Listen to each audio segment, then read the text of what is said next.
Yo, what up? Welcome to Free Refills Podcast, where we come together as youth leaders to discuss the realities of leading in youth ministry. Our hope is that you leave refilled, refueled, and re-energized to carry on in ministry. I'm your host, Boss, coming to you from Indianapolis, Indiana, and I'm joined by my co-host, Dusty. What's up? Coming to you from Tulsa, Oklahoma, and a new face and new voice, Maggie. Hey, y'all. Coming to you from Howell, Michigan. If you don't know where that is, look it up. Use your Googles and figure out where that's at. We are excited to have Maggie join this cast of hosts, co-hosts, whatever we call it. But we're here. And each episode, we have a guest join us in our conversation. And for this episode, we have Ann Wilson. Ann, welcome. Thank you, guys. So excited to be with you. Ann, tell us a little bit about yourself. Where are you located? Tell us about your family and how long you've been in ministry. Yeah, I'm in Indianapolis, Indiana. I grew up here, moved around for college, and then came back.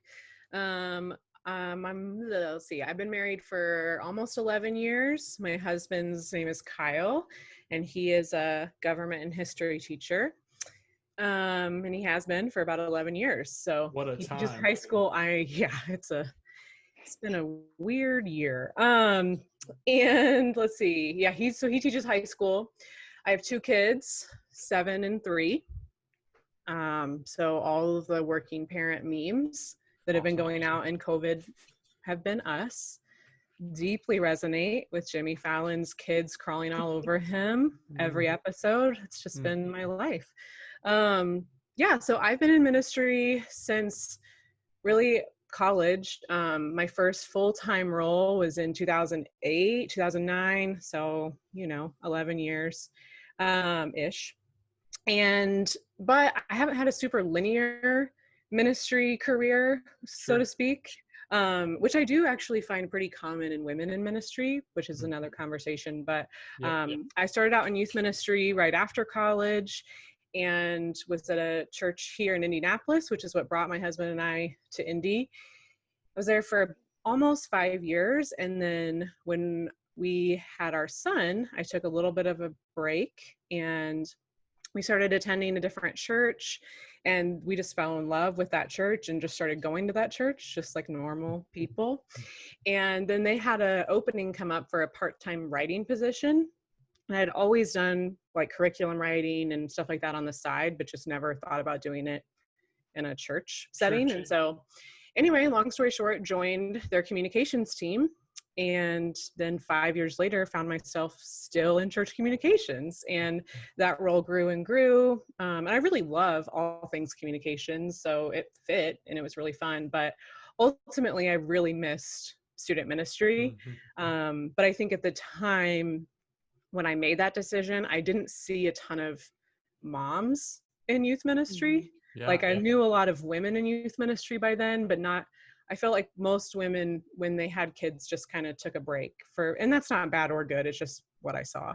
Sure. So I don't think I had the imagination, right, to be like, you can be a mom in a youth ministry. So anyway, then about 2.5 years ago-ish, so I should back up. I started working with Christ in Youth about 6 years ago, and I've had a relationship with them really since high school. I attended their events in high school, found Jesus, gave my life to ministry through a CIY event, and I started speaking and teaching on their MOVE program rotation. Yeah. Actually, my first time I was pregnant with my daughter, which was a trip because I was backstage and the MOVE director was like, "Are you okay? Can I pray for you?" And I was like, "Well, I'm about to throw up." And he thought I was just like really nervous, which I was, but I was like, "No, I'm pregnant, And he was like, super new prayer, never prayed that for a speaker, but here we go. So anyway, so started speaking and teaching with them. And through that relationship, I think just stayed connected to youth ministry. And my husband's a high school teacher. And I've always been discipling students, even when that wasn't my vocation, so to speak. Sure. So about 2.5 years ago, long story short, our church at the time, I'm at Traders Point Christian Church in Indianapolis, and they were really rebuilding their youth ministry. Had just been through a ton of transition and they're really rebuilding it. And so there's a new leader that had come in to really take on that charge, which I know, boss, you know him well. His name's Nathan Branham. And I'll talk about him a lot because he really gets a lot of credit for all the things that have happened in the last 2 years. But I was speaking at a CIY event, and afterward, he just kind of came up to me and was like, so why aren't you in youth ministry? Like, why are you writing in a communications team? Like, what's going on? And I was like, I don't know. And at the time I said to him, literally, I'm bad at first impressions. And I said to him, I think my youth ministry days are over. Like, I think that ship has sailed. And he was like, why? And I was like, I think I'm too old. And he was 37 at the time. Yeah, older than me. So he was like, okay. Like, what does that say about me? I was like, oh, honey, but I think just that conversation just sowed a seed of like, wait, why am I not in youth ministry? I love youth ministry. And it really was my lack of imagination, honestly, for what it could look like, not just as a mom and personally, but also like what youth ministry could look like. Sure. I'd seen it one way, and to be honest, it just didn't resonate with me. Yeah. I was seeing a lot of students graduate and then just walk away from God. And I just started really being like, is this working? Like, is what we're doing working? And Nathan had this vision for a groups-based youth ministry. And so as we started talking, I was like, yeah, that's what I want to do, but I just didn't know that could exist. So long story short, went over to youth ministry, and I was a student groups minister for about a year, and we just started rebuilding youth ministry. And so last year, Nathan moved into a different role on our team, on the executive team, and long story short, I stepped into his role, now leading the students team. So and here you are. Here I am. So yeah, I put my foot in my mouth all the time in intros, and Nathan reminds me often, like, remember the first time you met me, you told me you were done with youth ministry? And it wasn't because I was done. I just kind of think I thought I was too old, or I don't know, which is so stupid. Looking back, I'm like, that was the stupidest thing, but yeah. So yeah. Well, we're thrilled that you're here and you're sitting with us, and we're going to talk a lot about that. So I'm stoked about it. And before we jump into that conversation about reimagining momentum, Maggie and Dusty have some questions for you, some more get to know you questions. So we're going to kick it off with that. These are less in like, these are less story, just like, let's just deep dive on like who Ann is. So the most important question obviously is like, we are here on Free Refills. We need to know, like, what's your favorite drink of choice? Like, maybe that you're just like, there she is. Okay, now coffee. Here's the deal. If it's coffee, we need to know, like, how on a scale of 1 to 10 on coffee snob are we? Because boss is like out here on like 11 scale, and like, I need coffee to do its job. So I don't want like gross, disgusting coffee, but I just need it to work. So I'm a black coffee drinker, but if it seems like it might not be good coffee, I'll put cream in it. But yeah, not a snob, but I don't want like hotel coffee. Sure. It needs to be functional. Do you have like, do you have all of the extra pieces? Like I'm talking about, like, do you like walk in? Okay, when you walk into boss's house, he has like his own barista area. So, I respect those people, and I benefit from their friendships. I am never going to be the person that takes that much time in the morning. Like, I just need it to function and get into my veins. It was the best time that I've had. Yeah, best time I've had with coffee. I knew I was going to wake up from boss's house, and I was going to have, like, I didn't have to go to Starbucks. I didn't have to go anywhere. I had it, when like, you can fresh. Trust to drink black coffee with those people. Yes, so 100%. Thank you, boss. Thank you. Maggie, I'll let you take the next one. Yeah, so I know by one, knowing you, and two, by stalking you all the time on Instagram, that you are very well read. So I'm really curious to hear, what is something that you are reading right now that you have found inspiring, interesting, that you're loving? Okay, so the 2 books I'm reading right now, I just finished The Color of Compromise by Jamar Tisby, which was amazing, and I should have read it a year ago, but I didn't. And How to Not Be a Jerk by Eugene Cho. Yes, that's on my list. And it's every really, A is like Every one of us. well, it's yes, I mean that is just a lifetime theme, but specifically this book is about engaging political conversations as a follower of Jesus and how to not be a jerk. So those are the two books I'm reading right now. I typically read a lot more fiction, but for whatever reason during this season I've not been able to. I don't know what it is. Like I can't turn my adrenaline down enough to just enjoy a book. We're living in fiction right now. Like Yeah. it feels like that. So It feels like enough. we don't is need a going on. dream. We're in it. Well, and I Is feel like this- you've chosen two books that are very appropriate for this year. Yes. So, like I was just like, I need help. And yeah. And I've listened to Jamar Tisby for a long time. I just had never read The Color of Compromise. So yeah, I'm not proud of that, but I read it this year and it was amazing. Sweet. awesome. That's good. No, I think this quick for the audience, fun fact, Anne and Maggie are like besties. So this will be fun. We're both Enneagram 8s. Mm-hmm. For those listeners who know what the Enneagram is. So Yes, There we're we go. kindred souls. lay it all on the table. Yep. Yeah. And that's what we're going to do. We're going to lay it all on the table on this episode, which is I'm stoked about. I'm so excited. I'm nervous about your expectations, boss, because I just want to bring them down a little bit. Yeah. You just said I'm so stoked and I just don't want anyone to be disappointed, you know? Well, I think I probably lifted his expectations a little too much. Just lower the bar a little and then it'll be fine. no.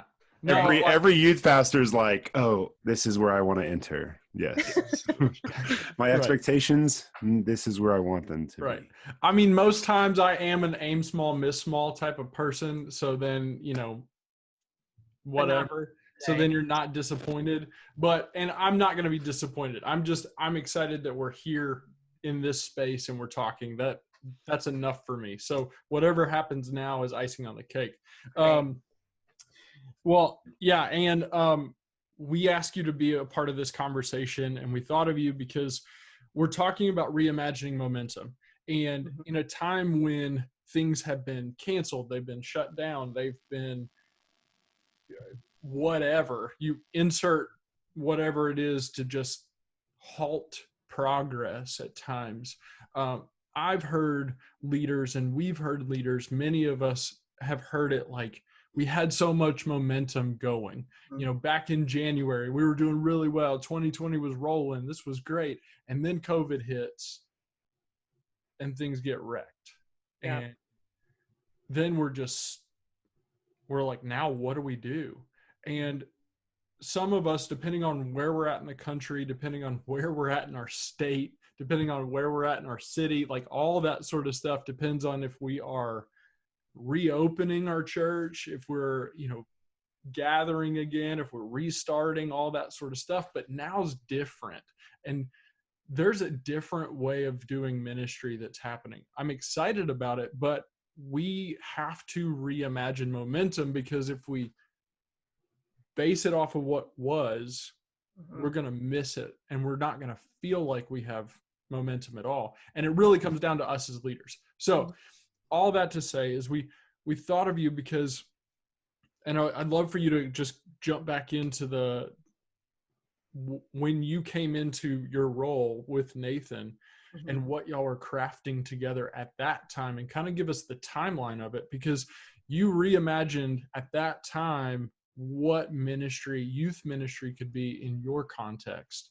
And I know when I heard about it, I was a huge fan, and I was like, yes, they're doing it. And this was years before COVID. And then You COVID were hit. one of a few. Most people thought we were crazy, and still maybe some do. but Yeah. that's So pick up, tell us about that, what that means. And then what are some of the things for you that you got into a place where you went, okay, I'm starting to kind of see this, and starting to see that momentum actually is happening with this new way. Sure. So there were a few factors that really, I think, contributed to my own passion around doing youth ministry this way, and then just some data that helped inform and I love data. I'm not a math person, but I think data tells a story, you know? And so some of it was just research, honestly. But so the same summer that had that conversation with Nathan about joining youth ministry, I had a conversation with a colleague, so to speak, of mine. He's a youth ministry professor at Johnson University. His name's Brian Leslie. He's incredible. And he had been in youth ministry for about 20 years before joining Johnson's team as a professor. And I was talking to him about just like, hey, what are you seeing right now? Like, what are the trends that you're seeing? As I'm like rethinking, like, do I go back into youth ministry? And he said he had joined Johnson's team like only a couple years before that. So in his last 2 years of youth ministry, he was telling this story about how the program was like dying and small groups were just like going through the roof, and how program wise, like it was really hard to like the Sunday night program was so hard to convince students to come to, and the attendance was super struggle bus, but Wednesday night small group in their context was just like going up and up and up and up. And so he started really thinking about it then, and then now as a youth ministry professor and all that stuff. So that was like a conversation that was confirmation, I think, for me of like, okay, even Brian, who I hold in such high regard of like just youth ministry wisdom, sees this, and he spent decades in that model. And then our data was just showing, and this is no credit to me, this is all credit to the student staff that was the year before I came onto the team. They just really, I think, took a humble approach to do some data on teenagers in our congregation and how many were responding to Jesus in the main service versus how many were responding in student ministry. Yeah. And not only were they equal, but in some cases they were more. Of students who never engaged in youth ministry, quote unquote, but were very active in the congregation, very active in their campus, serving or making a decision for Jesus, being baptized after a message, all in a quote unquote adult service, right? And so that, again, I give all credit to the student team the year before I was there, because they really, I think, took the humble approach of like, is what we're doing working? I don't know, let's find out. And I think that's really hard to do as a leader, right? Because there is so much on the line. Your ego, your like, you know, am I not going to ever teach anymore? You know, like all of those things, I'm sure were at play for them. So by the time I got into the team, they'd already made the decision, no, we're going to go to a groups-based model because we're seeing students respond in our main services, and also not just Traders Point, like local to us, but then at the time, like, and I had read Growing Young by Carol Powell and been following the study that she'd been doing with churches. And I just became more and more convinced, you know, the 5 things that she talks about, and this is all from her, this isn't me, but the 5 things that hold a teenager back from developing a lifelong faith are incomplete theology, lacking participation in the entire church body, unwise choices and sin issues, and then the last 2, pivotal circumstances where something happens and they have no community to go to, no consistent community, and the wrong voices speaking into their lives. And for a teenager, you know, 1 hour a week is just not going to do it. Like, they watch thousands of hours of content on YouTube. And so for us to think that one service, 1 hour is going to form them spiritually enough to withstand what they're being discipled with on the internet is just, I don't know. I'm not trying, I don't want to shame anyone that's doing that. I just think we have to be humble enough to ask ourselves the question, is this really going to help the next generation know Jesus and follow him in this very hard world when they become young adults? And I was just like, I don't think it is. So all that to say, I'm sorry I'm getting so preachy, but I just really believe in it. But so then for us in the fall, we kicked off like a groups-based model where we had, and this is where like a lot of youth ministry pros were like, I don't know about that, you know, and really thinking we were nuts, especially because, and I think maybe pros, yeah, well, they are, I respect them. But I think especially because maybe we're a larger church. And so I think maybe if we're smaller, honestly, it's like 1950s model of youth ministry in some ways, you know. Like I think some people have just been doing this a long time and we're just like catching on, but so we had our students go to main service, and we still, before COVID, that was still the model. We had a youth section of our auditorium and every campus, where they all gathered at the time we had Sunday night services that were the same as Sunday morning. So that was what we kind of like push students to, like attend Sunday night. We really pushed families to that. Not all did, of course. Some went to the 9 and 11, and that's totally fine. And then afterward, we did groups on campus everywhere right after service. And then after group time, we do like an after party, which is really like community food, which is a huge part of our ministry. And I don't even say that lightly, like food is like such a critical piece because it brings people together, even like making sure we have stuff for people with allergies, you know, every week. Like we spend a lot of time on that stuff because we're not pouring hours and hours into a sermon. And that's not because we're like lazy, like, and I say this as like a teacher, like I love teaching the Bible, you know? So I'm losing something, quote unquote, you know, like it's not like those just aren't my gifts, so this is easy for me, you know, there was this kind of sacrifice on the altar, so to speak, for some of us of like, but then it was, I think, begged the question of like, are those our idols or are they actually working for students, you know? And I don't know. I think youth pastors have to ask that question. And if it is, talk about that. Okay. Talk about that. Like every youth pastor just tuned out because like I don't want like I want to hear that. Next. I want to hear that next. Like if you're still here, if you're still here as a youth pastor, you're listening. Do not leave. Well, and I think they should be here now because in COVID, it's more important than ever. So even if you just scrap all this whenever this is over, Lord willing, I think this year it matters more than it even did a year ago. But the idol piece, I would just say like, why is it the most effective thing for teenagers to go to a different area of the building every week to hear from you only their entire formation of adolescence and never experience intergenerational worship where they see their parents authentically worshiping, where they see people of different ages, their grandparents' age, like all of those things form us spiritually. And the data shows that. The data shows that intergenerational worship has a huge impact on someone's lifelong faith. But then I would just also ask the question of like, why does it have to be in a Sunday program setting for them to hear you?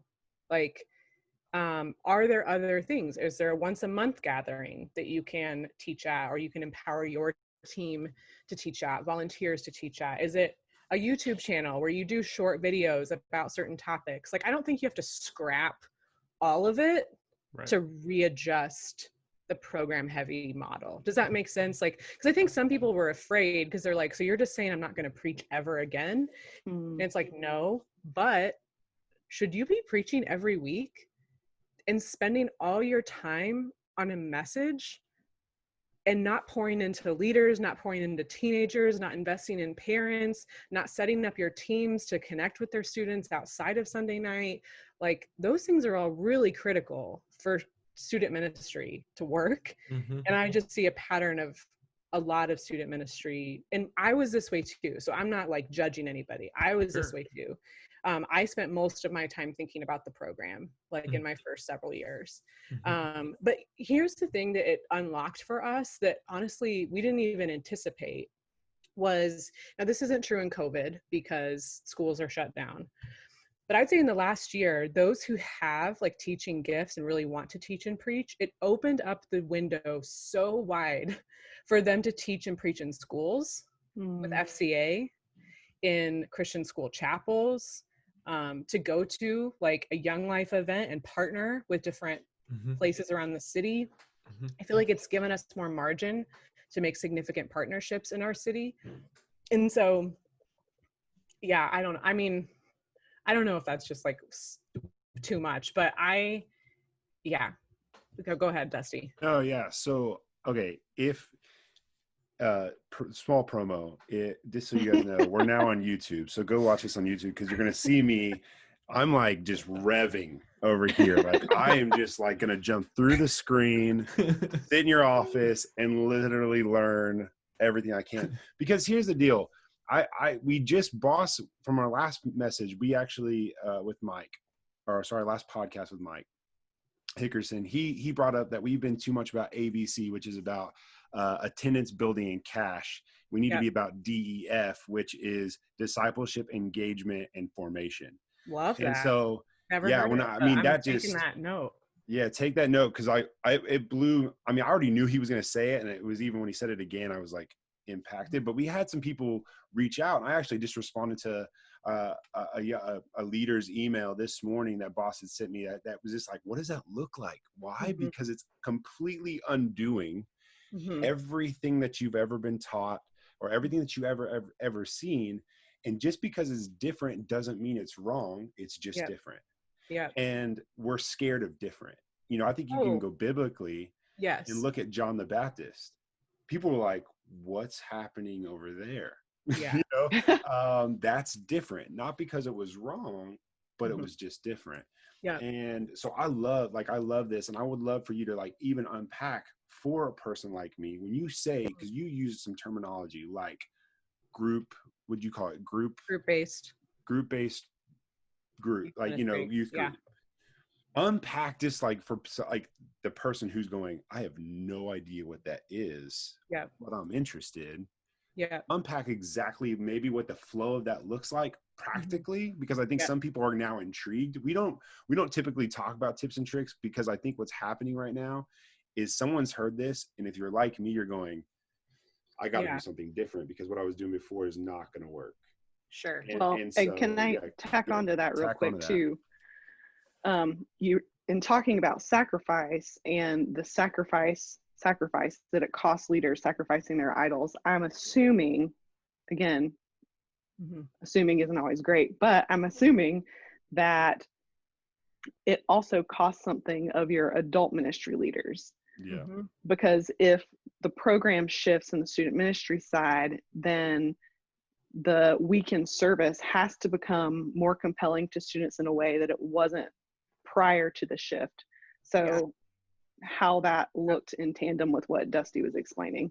That's great. And I love that you brought that up, because I will say, I want to be really, really cautious to not prescribe what God called us to do to anyone else, because there are a few things about our city and our church that made this all very possible and unique for us. And it was what God was leading us to do.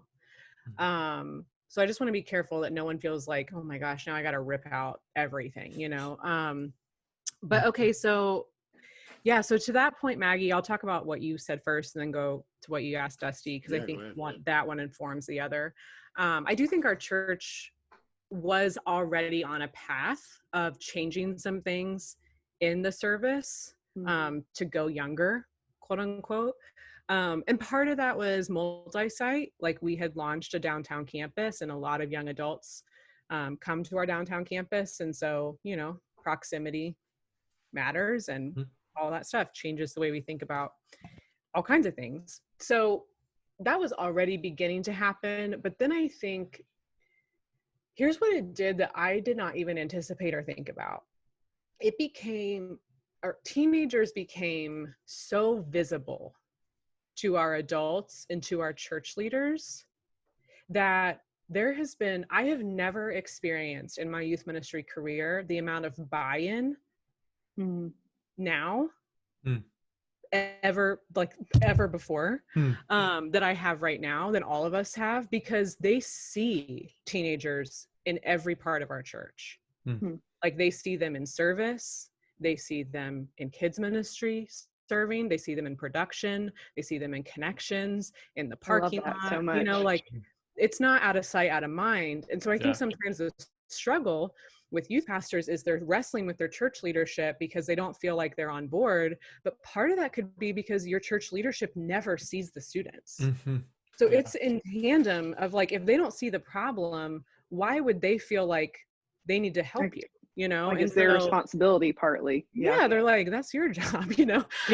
But if you make it the church's job, by saying we're going to integrate, then everyone's kind of like eyes are open. Like, I mean, I'll never forget the first several times that our students were in our largest campus, and it was messy. Like, let me be very clear. Like, there were teenagers throwing paper airplanes in an adult service, like making out in the back. Like, it was a, you know, all the things are still, they're still teenagers, you know, their brains are, the frontal lobe is not closed. So like, I say this all with a grain of salt, but our executive pastor like was moved to tears watching.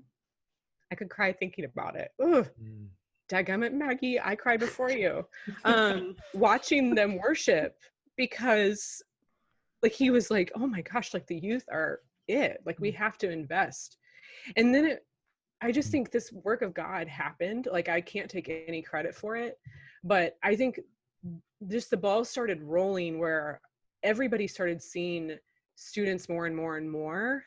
And so they were more invested to the point that when we do now, like, cause we do a quarterly event where we gather and we preach and we worship. Like, it's not like we don't do anything. We just have reduced it greatly, but the buy-in staff wide is like ridiculous. Like, I don't even feel worthy of the amount of buy-in I have from like the facilities team. Wow. And IT and film and worship and production and like all these teams that like historically, right, you're like begging for help and they're like signing up first in Sign Up Genius to just pass out, you know, cotton candy or whatever. So anyway, I don't know if that's helpful, Maggie, but like I just feel like, and it's but you have to also play the long game. Like this didn't happen overnight. Like we're in year 3 of a rebuild, and we're just now, I think, starting to really see a ton of fruit.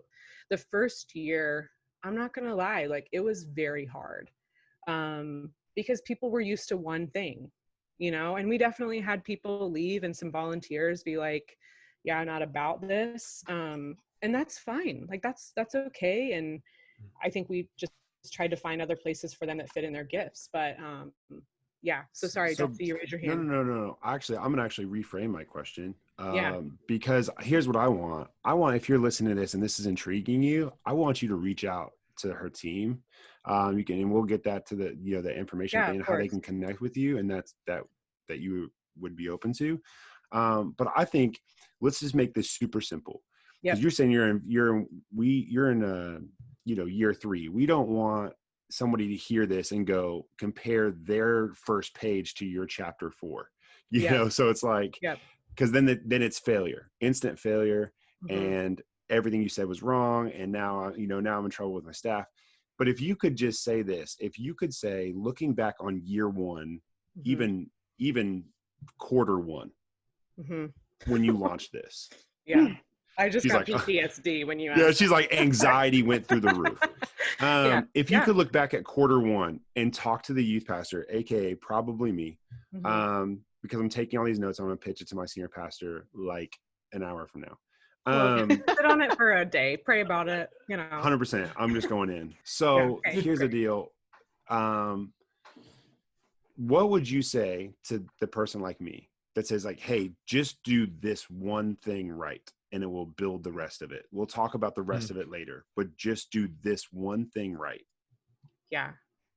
I would say leadership buy-in is the most important, because otherwise the question will be, well, if you're not going to teach and preach, like, what are you doing with your time? Like, there's like a practical, like, job part, right? Like, what are you doing? But I think the most important is to paint a picture. I sound so, I don't know, writery right now, but like paint a picture of the future of your church where teenagers and young people don't feel like they need to run away when they are 19 because they now go into your adult service and don't know what to do and it doesn't connect and they don't know anyone and now they feel really lost. Like, what would it look like if that was normal for them? And not only normal, but they were contributing to the body of Christ in their teenage years in ways that were significant. I think, and now maybe this is my idealism, and maybe it might be, but I think senior leaders, like, want that, you know, like they're not like wanting young people to run away when they're 20. That's grieving. Yeah. You know, so how can you paint a picture of like, hey, I'm paying attention to the research. I'm paying attention to what teenagers need the most. I think what we're offering needs to shift to meet their needs. Research shows they need connection more than they need content. That doesn't mean they don't need any content. They do. Like they do. Don't hear me say they don't. Like they need the full gospel and all of that. But they need relationship, you know? And I think especially in COVID, I heard Kara Powell actually ask this on a podcast. She said, how can we benefit from the good of technology and infuse the warmth of relationship? You know, so I think even the question for us that we're asking is like, relationship comes first, connection comes first. So what does that look like in a COVID world, you know? And I think right now is the best time to innovate, change it up, because all bets are off. Like, what is happening right now? You know, like we're going to have to rechange our ministry model probably in 2 months because it's going to get cold here. You know, like right now we're meeting outdoors in groups. But if there was ever a time, I would just say to the youth pastor, like, seize the day, you know, like, your students chances of getting grace now is probably very higher. high. And also your students are wanting connection desperately. Like I read a stat yesterday that said 79% of parents are completely overwhelmed and don't know how to parent their teenagers. I think that stat's probably low, honestly. Anecdotally, I feel like it's 99.9, which means that teenagers are desperate. And for some teenagers, I could cry thinking about this again. Guys, why? The most safe adult in their lives, they now don't have access to. Yeah. Because for some of our students, it's not their parents. Right. And we've just been sending them a YouTube video of a sermon and they're dying. Oh, sorry. No, keep You're good. They need mentors and they need people speaking into them on a personal level that they'll never forget. More than they need our YouTube sermon for 25 minutes about whatever. Not that that doesn't matter, but like research shows that kids need 5 adults to thrive when they're not kids anymore. And I think I'm just asking, and even as the whole family ministry at our church, we're asking, what would it look like for the church to at least partner with parents and give them 2 of those adults? Yeah.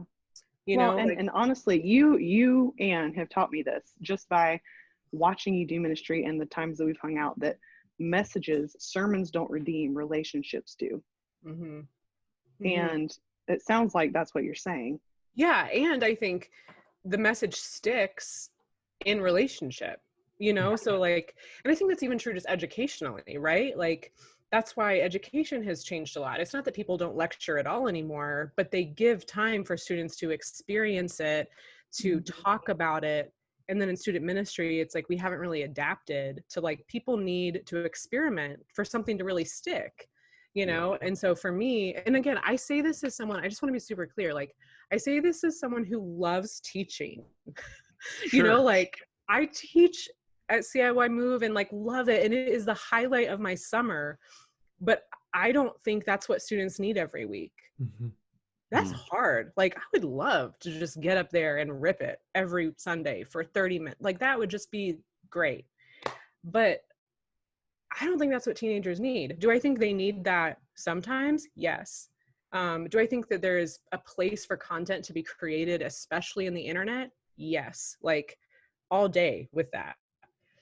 So it's not take it out completely, but prioritize the relationship in this season, especially in COVID. Like we have such an opportunity right now to do that. Yeah. And here's what I'll tell you. So we did this 2 years ago, boss knows. People thought we were nuts. We were at a ministry summit together where we pitched this. And I mean, seriously, guys, like the room was dead silent. They were all just like, you guys are crazy. Yeah. I was in the room and there was an audible groan from everyone else.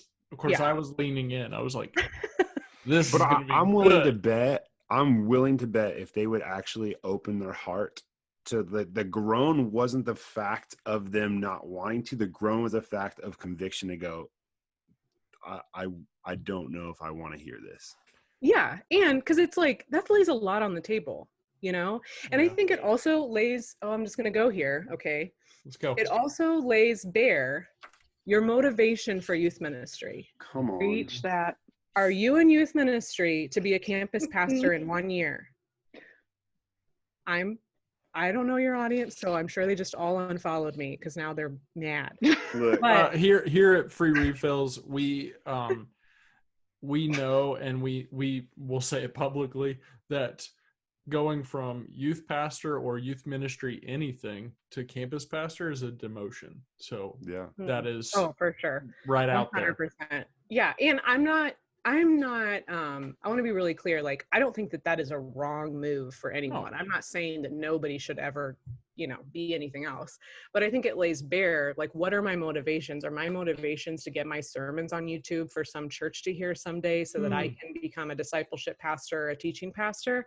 Or my motivations, the teenagers that God has called me to in this community to serve and help them follow Jesus? Now, Girl. I say that as someone who had to ask myself the same question. That's good. Like, I'm not on the like condemning side. Like, I had to ask that of myself of like, am I gonna, there's a little bit of pride there that I need to like lay before God, right? Of like, this means that there's not going to be as much as whatever, but that is not the point of youth ministry. Like, is youth, the students themselves. So anyway, sorry, I'm going on too much. You're good. That is exactly it. Go ahead, Maggie. Yeah. And honestly, I mean, this is kind of taking 10 steps back to where this part of the conversation originally started, but you were originally talking about how to get buy-in from top level leadership, right? And from my observations of Trader's Point, I don't know if this is still your 3-pronged approach to staff engagement, but it's humble, hungry, and healthy, right? Yeah. And I think it would be really easy for a youth worker or a youth pastor to listen to this and think, these are the steps that I need to take to get to this point. When in reality, my observation has been that it is a trickle down of the health of your entire staff. So because your top level leadership trusts you, the students can now trust you to create a ministry or cultivate a ministry that integrates them into the life of the church. And that's beautiful. It is. And it's also terrifying.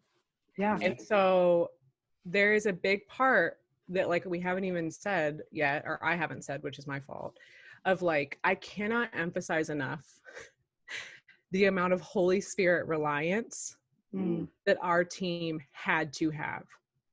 It was critical to make ministry work. And the reason why is because programming is so much easier to control. Like, you can program something to the second. And I love programming, okay? Like, I'm about the PCO template. I want to know exactly what's happening every minute. Like, that is my DNA. Yeah. But you cannot control relationships. You cannot control what a student walks into a small group with. You can't control what an adult leader walks into their group time with. Like, you can coach and train and equip and set up an amazing environment for all of that to happen. But at the end of the day, you have to be like stripped bare to rely on the Holy Spirit. Yeah. And that's scary. Like, it's way easier. I want to only sell this to people that are like willing to go down a really hard road, because it is not easier. However, I would also say there are organizations that have been doing this really, really well for a long time. And I feel like I'm just catching up. Like, Youth for Christ in our city does an amazing job at this, especially their like parent life ministries. And like, they're all about relationship.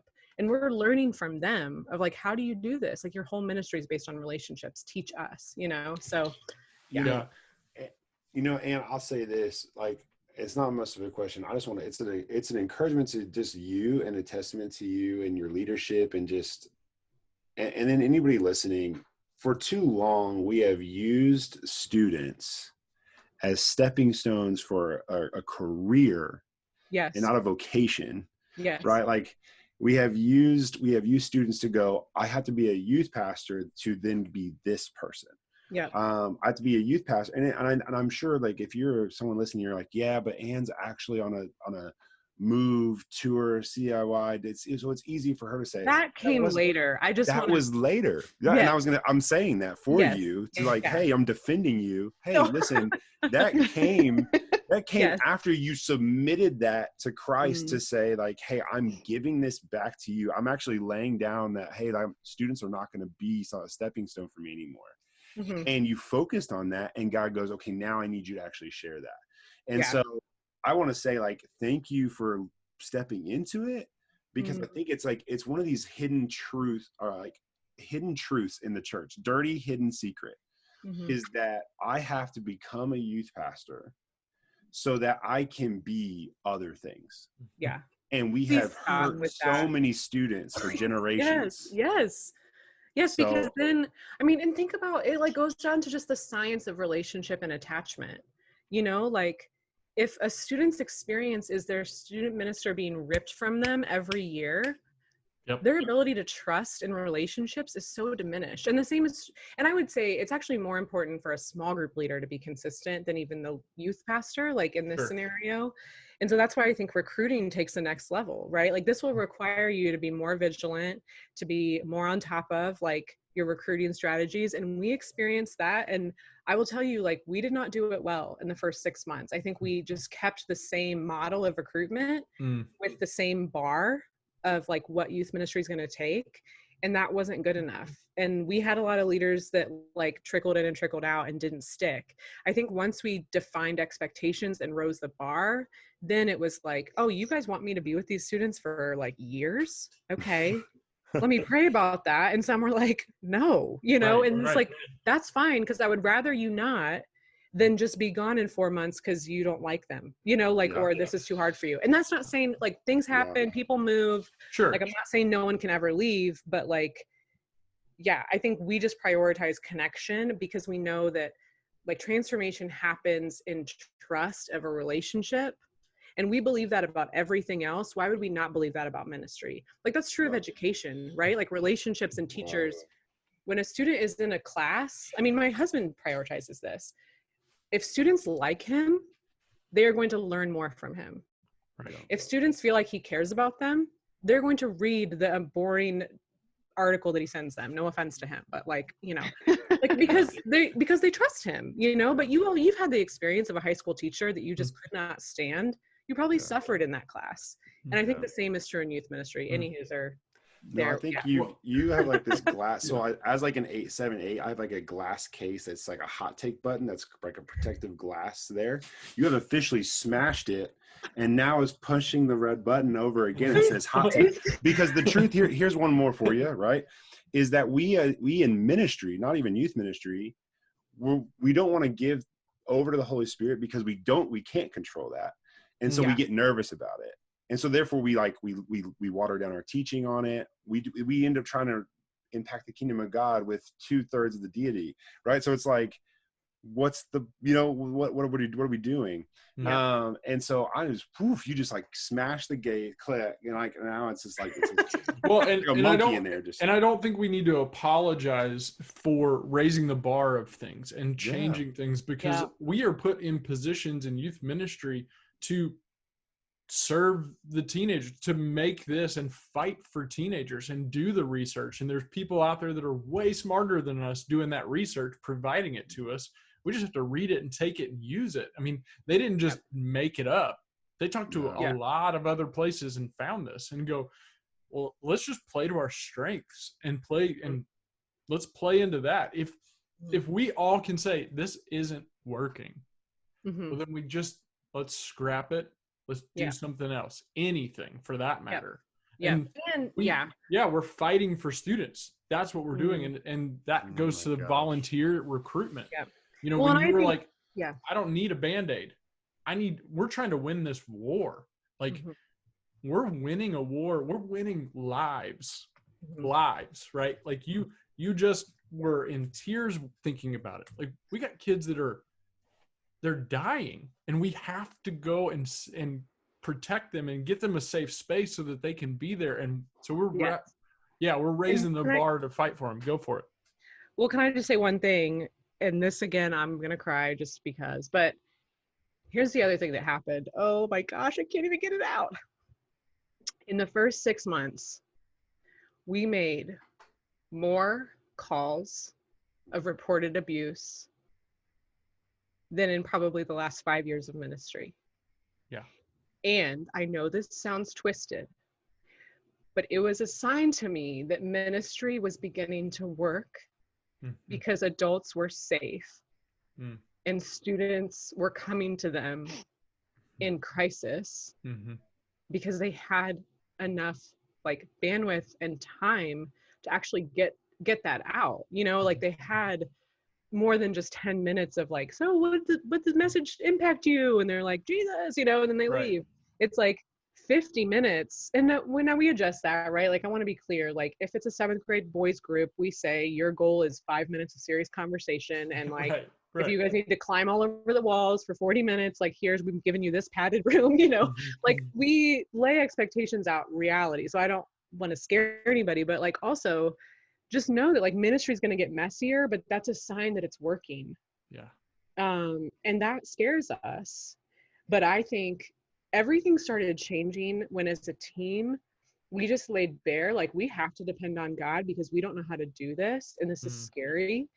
And as an 8, like I hate being weak. Like that's, you know, it was like my worst nightmare showing up every week, feeling like I never knew it was going to happen. Now we've built more of a foundation to have safeguards in place now. So like, it's not as terrifying, but there is still this level of like, I give this to you, Lord.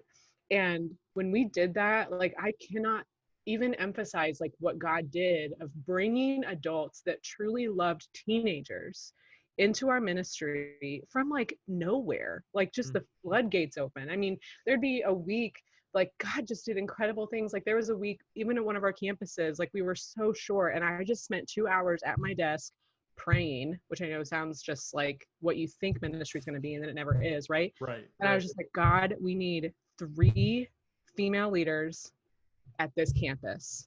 Like that's, I just need 3. I am not joking. 2 days later, I got 3 applications. Now, 2 of them stuck and 1 of them didn't, but that's okay because I didn't clarify that with the Lord that I needed them to actually stay. But it was like, I didn't do that when I was just preparing sermons, you know, like I didn't feel desperate about that because he could just come sit in a chair. But I was like, I need leaders to invest in teenagers. Like, I don't have control over that. There are things I can do to recruit, and I've got some tips and tricks about that. But ultimately, it is the Holy Spirit that's going to lead people to give their lives and free time that they're never going to get paid for to impact this generation. So I have an odd question to piggyback off of that. How do I say this? Do you think / how has your perspective as a woman in ministry affected the way that you champion and pursue youth ministry program that is relationally based? Do you mean like has my experience as a woman impacted how I see youth ministry? Tell me more. Yes, and also because you sound very driven towards this mission, and I'm sure that even the men on your team are just as driven, but I know you, I don't know the men on your team. So how has your experience as a woman and a woman in ministry played into this passion? Oh, Maggie. Okay. I'm trying to think of how to say this. There are certain paths that are much longer and windier for women in ministry than the men I get to serve with, right? And that's true of any career. A lot of women don't have linear resumes because some take a break for babies, some even have to take care of, women just in general, I think stereotypically, I know this is not true of everybody, take on more of a caretaker role in a lot of their relationships, whether that's their kids, their aging parents, siblings that are struggling, whatever. So I think motherhood took every ounce of ego I had and like sliced it up for dinner because as a mom, like my kids weren't like, Mom, you're amazing, like, thank you so much for this amazing dinner. Like, oh my gosh, you're incredible. But then I also had to lay down and surrender my career path. And like Dusty, you said, like, yeah, like when I stopped being in quote unquote ministry, it wasn't like CIY called me the next day. It was 2 years later.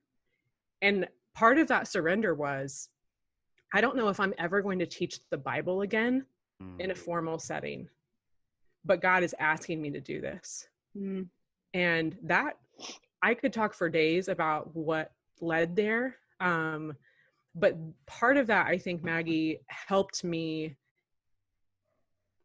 purify my motivations so that I was ready. And I don't think I would have known this then, but by the time that I went back into youth ministry, I no longer had like a goal of being a teaching pastor and this being a stepping stone to that. Now, I don't know if that was ever a goal, to be honest, but I think a lot of men in ministry maybe have that goal of like, I want to be a lead pastor someday, blah, blah, blah, blah. So I don't know that my experience can be relatable in that way, because I think that's just really unique to motherhood. But I know there's a lot of dads that choose to be stay-at-home dads. So I think there is, maybe a parallel there. I don't know. But I do think that maybe it's easier for me in different ways than some of the men I serve with. But we were very, very strategic in our hiring process to really make sure that everyone on our team truly was motivated to serve teenagers. And we were very clear, and Boss can tell you, we had a very small team when we started. So that was part of the benefit too, is like we had a very small team. So we hired quite a bit after we built it. But there were some incredible people that we got to interview, and there was nothing wrong with them at all, nothing.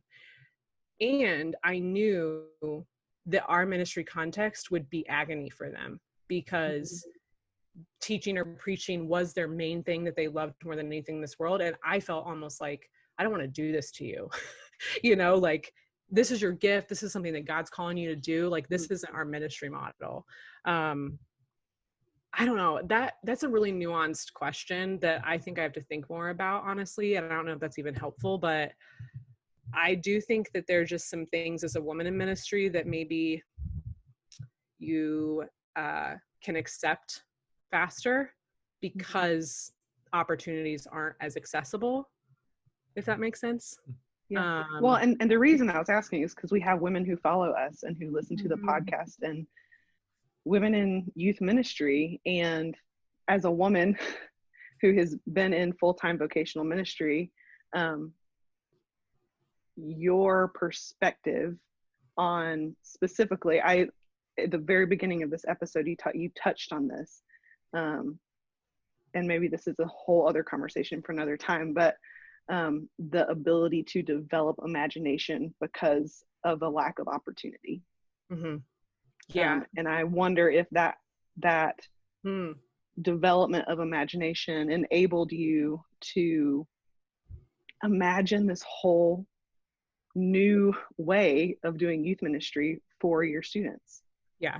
And I think too, the thing that is accessible to everyone, man or woman, is I would just ask the question, when was the last time you really asked God for a kingdom imagination of your ministry? And that has changed how we lead through COVID. Like, it's been like, okay, well, we can't gather in person anymore. All right. What would a kingdom imagination look like? Connection is our priority. Relationships are our priority. We want to bring the kingdom of heaven on earth. to students. We want to help them be seen and known. We can do that. And then it's like the fear eliminates. Now, maybe part of that's like my Leslie Nopeness personality. I don't know, like I've got a binder for all things just digitally, but like, I think part of that is this agility to just be like, okay, God, like, I don't know, I'm just going to dream with you about this. And part of that was my ministry experience, because and now again, this was in 2009, so it was a while ago. I think things have changed a lot, but there were not very many women in youth ministry in 2009.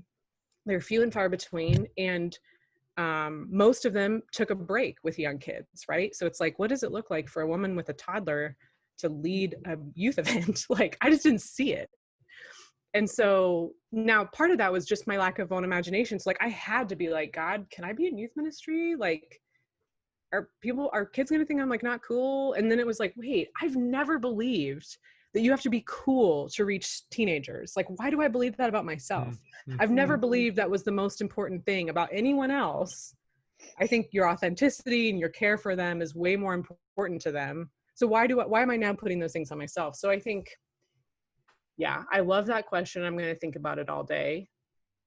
But I think also all of us could stand to just dream with God a little bit more and have more margin to have some kingdom imagination in our lives. And the best way to do that, I think, is in Matthew 5 and 6 and walking through the Lord's Prayer every day. Like, honestly, that has been the thing that's been the most transformational for me, because I can say to the Lord, like, your kingdom come, your will be done on earth as it is in heaven. And if I do not get on a stage ever again, I trust you, because this is what students need right now.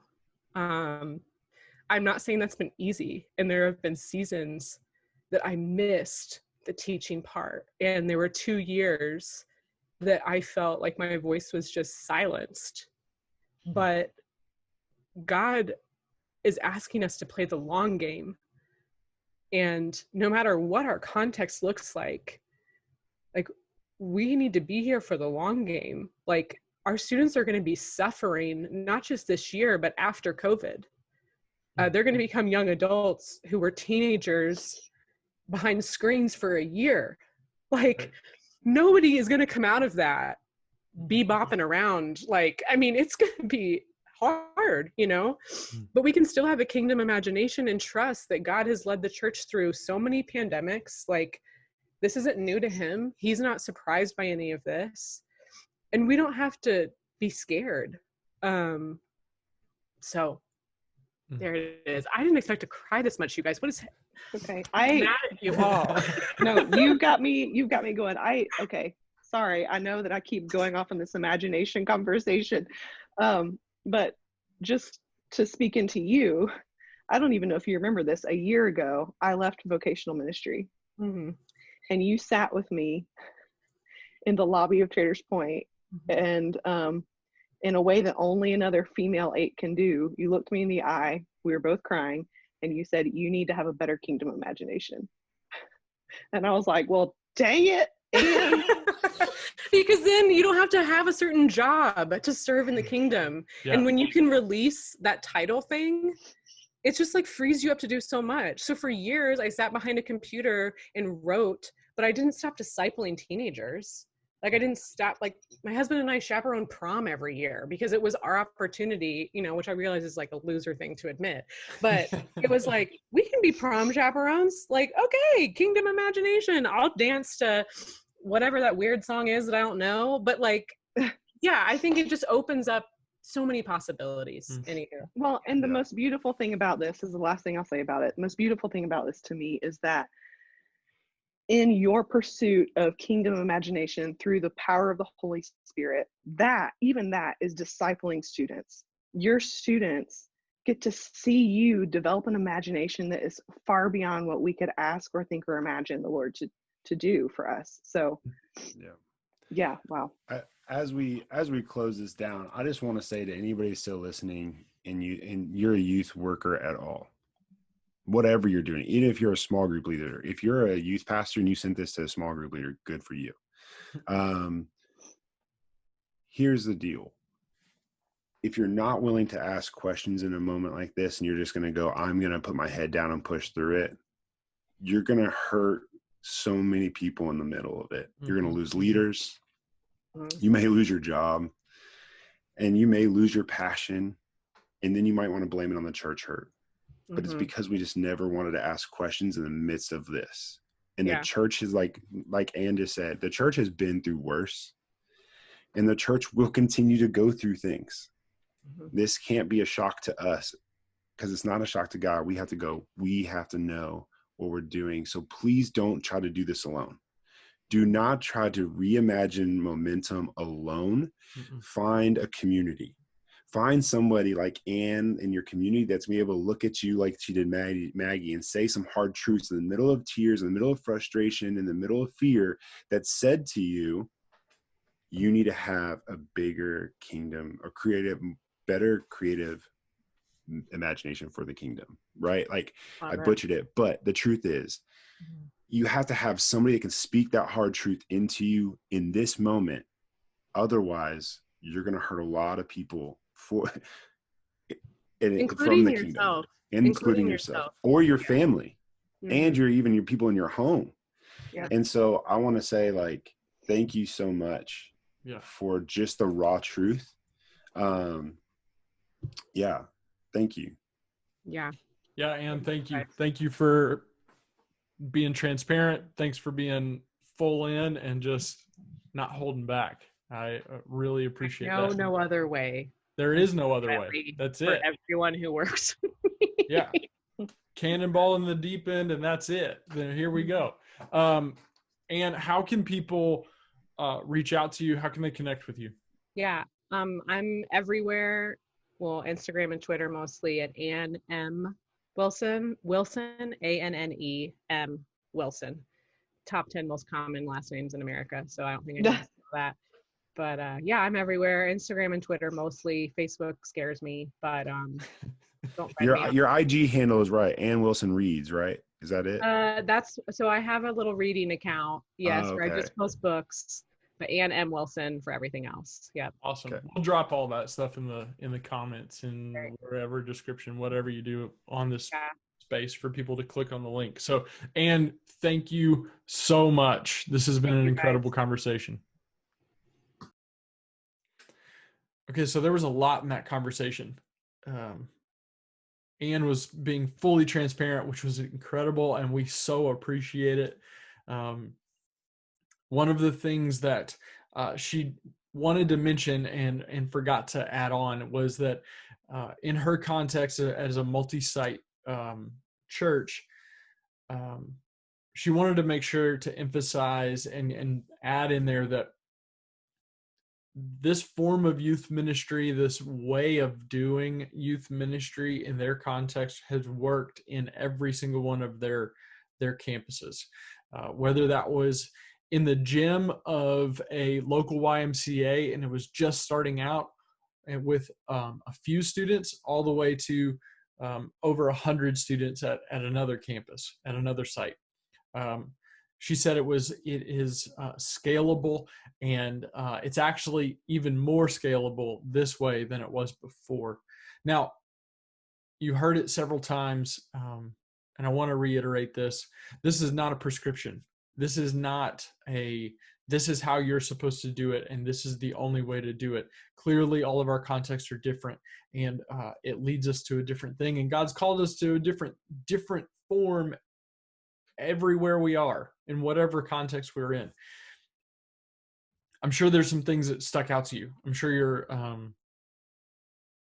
I don't know, maybe you're dreaming right now. I am dreaming about the way that student ministry can be done because of the context, because of our constraints, our new constraints. And if that's the case for you, reach out to us. Send us an email, drop us a note somewhere on one of the social channels. We're present everywhere. You can find us. It'll be all in the description below. You can find us there.